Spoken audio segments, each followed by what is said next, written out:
L'énergie à l'oreille. Bienvenue sur l'énergie à l'oreille, le podcast qui décrypte le monde de l'énergie et l'actualité énergétique. Ce podcast est produit par GEG, fournisseur et producteur d'énergie renouvelable. Bonne écoute! Tendez l'oreille. GEG vous parle d'énergie. Le réchauffement climatique et ses conséquences touchent le monde entier, et la France en particulier. Les chiffres parlent d'eux-mêmes. Une augmentation des températures de 1,7 degré en France depuis 1900, une accélération des niveaux des mers, une augmentation mondiale de 68% de gaz à effet de serre entre 1990 et 2019. Cette situation est particulièrement visible dans les Alpes avec la fonte des glaciers. À plus de 1700 mètres d'altitude, on constate aussi, et depuis 40 ans, une diminution de 10% des neiges éternelles d'une part, et une augmentation de 77% de la végétation d'autre part. Deux questions se posent alors. Pourquoi les massifs alpins subissent-ils particulièrement ce réchauffement ? Que pouvons-nous faire en tant que citoyens et entreprises pour ralentir ce phénomène ?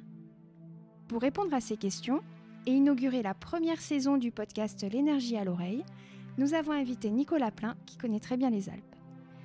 Il est aussi un ingénieur spécialisé dans le développement durable, docteur en économie et sciences du climat et ambassadeur de l'Union européenne pour accélérer la transition écologique et sociale dans les territoires alpins. Nicolas prend aussi de la hauteur grâce à sa pratique en parapente, transformée en laboratoire volant pour témoigner des conséquences de ce réchauffement. Bonjour Nicolas. Bonjour Isabelle. Bienvenue parmi nous. Merci. Nicolas, tu es ingénieur spécialiste du climat. En quoi consiste ton poste et pourquoi t'intéresses-tu particulièrement aux Alpes ? Alors l'idée, quand on est ingénieur spécialiste du climat, c'est que, comme tu l'as rappelé un peu au début, il y a plein de challenges vis-à-vis du climat. Et l'idée, c'est de voir comment on peut essayer de mettre en place les bonnes solutions pour y répondre. Quand on parle des bonnes solutions pour le climat, on sait qu'il y a deux grands volets. Il y a le volet atténuation des émissions de gaz à effet de serre pour essayer de limiter la hausse des températures. Et le volet aussi adaptation, c'est-à-dire qu'on sait qu'on va avoir une hausse des températures. On sait qu'il va y avoir plein d'effets liés à cette hausse de température. Et on va essayer de voir comment on peut au mieux s'adapter. Et donc moi, mon poste en tant qu'ingénieur en sciences du climat, c'est d'essayer de trouver des solutions avec les différents acteurs de la société, que ce soit les entreprises, les pouvoirs publics, les ONG, la société civile, voir avec elles comment on peut essayer de mettre en place les bonnes solutions aux différents niveaux, donc au niveau très local, au niveau national et au niveau international. D'accord. Et pourquoi je fais ça dans les Alpes ? C'est parce que c'est très important et c'est le territoire dans lequel j'habite, duquel je viens et qui fait beaucoup de sens pour moi. Donc tu connais bien. Que je connais bien. Je suis né à Saint-Paul-de-Vars, donc le petit village qui est au sud de Grenoble, dans le Vercors. Et puis là, maintenant, j'habite à Saint-Hilaire-du-Touvet. Donc j'ai traversé Grenoble et je suis allé dans la vallée, au-dessus de la vallée du Grésivaudan. Donc tu parles de réchauffement climatique. Est-ce qu'on peut parler aussi de changement climatique ? Moi, ce que j'aime bien parler, c'est de dérèglement climatique. Parce que certes, on a un réchauffement au niveau mondial. Après, on voit qu'il y a des zones qui se réchauffent beaucoup plus rapidement que d'autres. Donc, c'est-à-dire dans les pôles, par exemple, on a des réchauffements qui sont 3, 4, 5 fois plus importants. Et donc, on a vraiment un dérèglement aussi, parce que non seulement on a ce réchauffement, mais aussi on a beaucoup d'événements climatiques extrêmes qui sont plus forts et plus fréquents à cause de ce réchauffement climatique et qui ont des conséquences qui peuvent être assez dévastatrices et auxquelles il va falloir qu'on s'adapte dans les années à venir. D'accord, donc là, on parle vraiment d'urgence climatique en fait. On parle d'urgence climatique, et moi ce que j'aime bien rappeler, c'est qu'il y a une urgence climatique sur adaptation et atténuation, mais il y a aussi une urgence sur la biodiversité.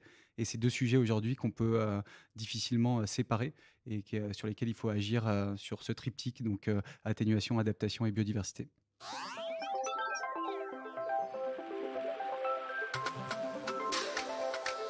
L'énergie à l'oreille. Il semblerait que la végétation dans les Alpes est augmentée de 80%. Ça veut dire qu'en fait, il y a la fonte des glaciers, il y a une diminution particulièrement importante des neiges éternelles. Ça, c'est quelque chose qu'on voit très bien dans les Alpes. Par exemple, à Grenoble, on a la chance d'avoir le massif de Belledonne, qui est un massif qui est assez haut, où il y avait encore des glaciers très importants il y a quelques années. Et là, aujourd'hui, on a vraiment qu'un petit reste glaciaire qui est sous le grand pic de Beldon et on voit presque plus le glacier. C'est quelque chose aussi qu'on peut voir quand on va à la mer de glace, donc un peu plus loin quand on va à Chamonix. À Chamonix, c'est très marquant parce qu'on arrive à monter à 3800 mètres d'altitude juste avec le téléphérique. Et quand on arrive là-haut, on y était il y a 2 semaines, on a décollé donc, du Mont Blanc du Tacu, qui est juste au-dessus de l'aiguille du Midi. Oui. Et on survole cette mer de glace. Et cette mer de glace, même au début de l'été, on se rend compte qu'il y a presque plus de glace et il y a beaucoup de cailloux. Et donc c'est quelque chose qui est très marquant et qui est un marqueur fort de ce réchauffement climatique. Tout à fait, c'est un peu le symbole en fait de ce dérèglement climatique. Ah bah, c'est quelque chose qui est très marquant quand on arrive avec le petit train du Montanvert et qu'ensuite on est obligé de prendre un téléphérique pour descendre et ensuite les marches et qu'on voit les niveaux du glacier il y a 10 ans, il y a 5 ans, il y a 15 ans. On On descend se de rend... plus en plus en fait. C'est ça, on descend de plus en plus et on se rend vraiment compte de l'impact de ce réchauffement climatique sur les glaciers. Je parlais de ton parapente tout à l'heure et de ton laboratoire volant, parce que tu conjugues à la fois le plaisir de voler, mais également le plaisir d'étudier le territoire alpin. Tu le fais aussi avec des dirigeants d'entreprise, comme tu disais, des personnes qui appartiennent aux institutions grenobloises. Pour quelles raisons? Alors nous, l'idée, c'était vraiment, en 2015, on avait créé l'association En l'air pour la Terre, avec pour idée, on avait accès, j'ai été en formation à l'école polytechnique et à l'université de Berkeley ensuite, et ensuite au Corps des Ponts, et on avait accès à des grands climatologues. Quand on lit leurs articles scientifiques, c'est très difficile de comprendre ce qu'ils font. Par contre, quand ils nous expliquent de façon très simple leurs travaux, ben, tout le monde est capable de le comprendre. Et on s'est dit, bah voilà, il faudrait que le grand public soit au courant de ces sujets-là, qu'on arrive à le vulgariser, et au lieu de faire des vidéos qui peuvent être un peu pénibles à regarder si on fait une interview dans un laboratoire, on s'est dit, bah, autant, quand on parle de la fonte des glaces, emmener un glaciologue au-dessus de la mer de glace pour qu'il vraiment nous montre son environnement et nous montre pourquoi il y a cette fonte des glaciers. Et c'était vraiment l'idée au début. Et ensuite, on a créé donc cette collection de documentaires qui s'appelle Il faut sauver pour TF1 et Ushuaïa. Et là, aujourd'hui, on a une collection de documentaires plutôt au niveau international, qui est très positive, très optimiste, qui montre les solutions pour faire face à l'urgence climatique et l'urgence biodiversité. Et on emmène les décideurs pour les influencer à mettre en place les bonnes solutions, les bonnes approches pour faire face à ces problématiques. Voilà, pour les réaliser concrètement sur le terrain.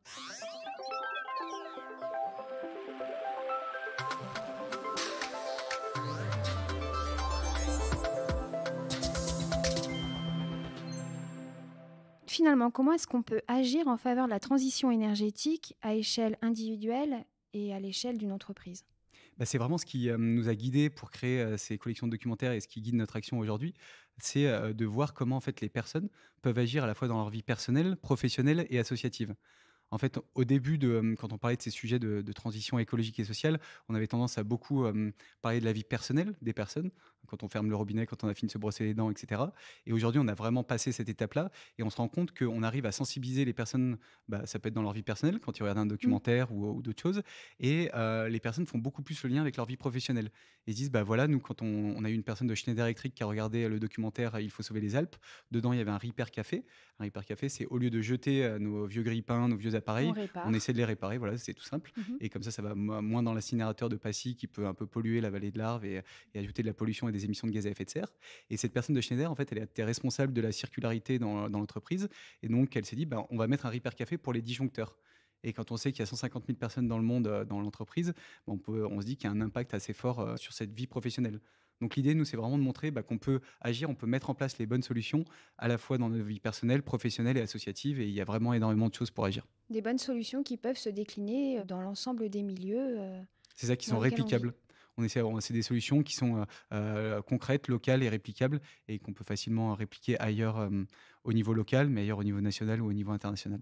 Et comment est-ce qu'on peut arriver à faire prendre conscience au public du changement climatique? Est-ce que tu penses qu'actuellement les scientifiques sont écoutés? Bah, aujourd'hui, on voit de plus en plus. Après, ce qui se passe, c'est qu'il y a aussi encore des climato-sceptiques qui font énormément de bruit sur les réseaux sociaux et qui sont mis au même niveau. C'est pareil aussi un peu dans les médias. Des fois, ça avance de plus en plus, mais ça reste un discours qui est assez compliqué parce que les scientifiques, quand on fait un travail scientifique, on doit vraiment faire l'état de l'art de la littérature, comme avec le groupe d'experts intergouvernemental sur l'évolution du climat, le GIEC, qui fait l'état de l'art de la littérature sur ces questions-là. Et c'est des documents qui sont assez gros, assez compliqués à comprendre. Même le résumé pour décideurs est assez compliqué à comprendre. Et aujourd'hui, on est dans un un environnement où on manque de temps. Tout le monde manque de temps, les décideurs manquent de temps, enfin toutes les personnes manquent de temps. Et l'idée, c'est de voir comment on peut essayer de pousser ces personnes-là à mettre en place les bonnes solutions et à agir là-dessus. Donc quand on parle du grand public, la sensibilisation, aujourd'hui on est à Grenoble, on voit qu'il fait déjà chaud, on a eu des feux de forêt l'année dernière dans des endroits où on ne pensait jamais qu'on allait avoir des feux de forêt. Les personnes se rendent compte qu'il y a le dérèglement climatique. Après, une fois qu'on a cette prise de conscience-là, c'est un peu plus difficile d'agir et de passer à l'action. Donc l'idée, c'est de montrer que ce passage à l'action-là, il est positif, il nous met dans une dynamique et ça nous permet de se sentir mieux, d'avoir de l'énergie, de la motivation pour agir tous les jours et qu'on peut ensemble créer un futur et des sociétés plus durables et plus souhaitables.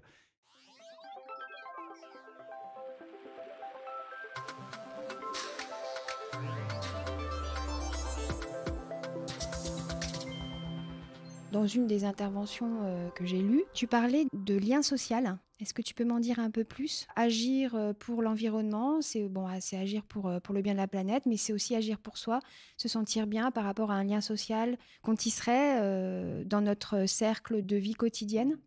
C'est pour ça qu'il faut vraiment parler, pas uniquement de transition écologique, mais de transition écologique et sociale.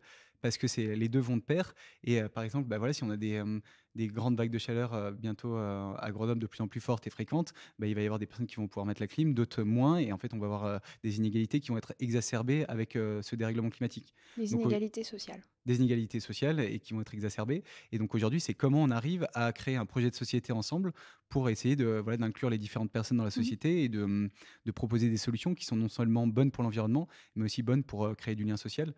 Et c'est du lien social dans la vraie vie, donc voilà, essayer d'aller au-delà des réseaux sociaux. Souvent, quand on ouvre Twitter le matin ou quand on ouvre les réseaux sociaux, on se dit: voilà, en fait, tout est foutu, c'est la catastrophe. Et Mhm. en fait, finalement, quand on va dans les territoires, moi, quand je fais, par exemple, du stop pour remonter après avoir fait un vol en parapente, on rencontre des gens qui sont formidables et dans la vraie vie et on se rend compte que, oui, il y a encore de l'espoir et il y a encore des choses qui peuvent être faites. Donc de la positivité.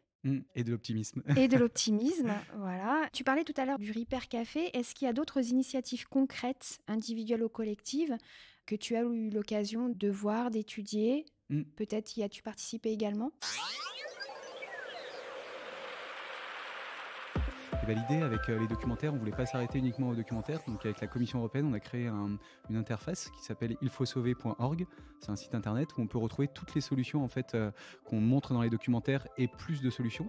C'est-à-dire le Repair Café, on le retrouve sur cette interface et en fait on donne les clés comme une recette de cuisine. C'est un peu le marmiton de la transition écologique. Des tutos?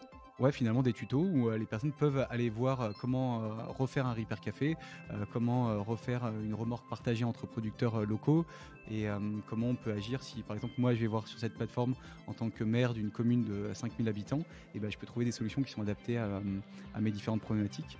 Et si je trouve pas de solutions qui sont adaptées à un problème particulier, je peux le mettre sur la plateforme et après il y a des équipes qui essaient de lever ces points de blocage-là en développant des nouvelles solutions. Alors, ce qui est intéressant dans tout ce que tu as pu filmer, réaliser, produit, écrit, je parlais de positivité tout à l'heure, mais c'est quand même très marquant. C'est-à-dire qu'en fait, c'est un discours très positif. Donc, tu parles pas forcément d'urgence, mais tu dis qu'on peut tous faire quelque chose. Tu as parlé de dirigeants d'entreprise et tu essayes de leur faire prendre conscience voilà, quand même de cette urgence climatique. Est-ce que tu aurais une pensée pour les énergéticiens? Qu'est-ce que tu aurais envie de leur dire pour qu'ils puissent agir favorablement, même s'ils le font déjà, sur ce domaine en fait, d'urgence climatique? Les énergéticiens, c'est vraiment une des clés aussi, un des facteurs de succès de ces politiques énergétiques, environnementales et climat. Là, on le voit encore plus, on a la COP28 par exemple qui va être à Dubaï, tout le secteur de oil and gas qui sera là-bas. En fait, ce qu'il faut prendre en compte, c'est que toutes les personnes veulent agir, veulent bien agir. L'idée, il y a une réalité économique qui est face à ça et il y a des personnes qui les conseillent.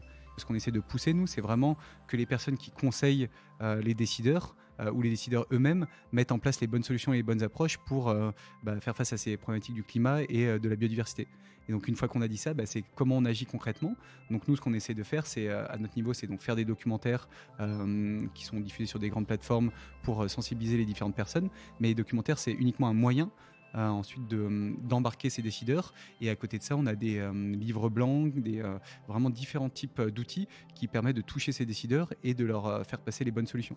Aujourd'hui, il n'y a pas que la technologie, par exemple, pour agir. La technologie, c'est un des outils qu'on peut mobiliser, qui est très important. Les nouvelles technologies, il y a les low technologies, il y a aussi les connaissances locales, les solutions basées sur la nature. Donc, il y a vraiment tout un éventail d'outils auxquels on ne pense pas forcément quand on doit résoudre un problème particulier et qu'on peut mobiliser pour essayer de faire face à ces problématiques-là. Est-ce qu'il existe dans d'autres régions du monde les mêmes observations que ce que tu as pu étudier au cœur des Alpes, ou est-ce que c'est vraiment une spécificité française? Ce qui est assez drôle, si on peut dire, là, on a fait donc, cette nouvelle collection de documentaires qu'on appelle Rise. L'idée, c'est d'aller voir des communautés locales qui sont très reculées dans le monde et comprendre comment elles font face aux effets du dérèglement climatique.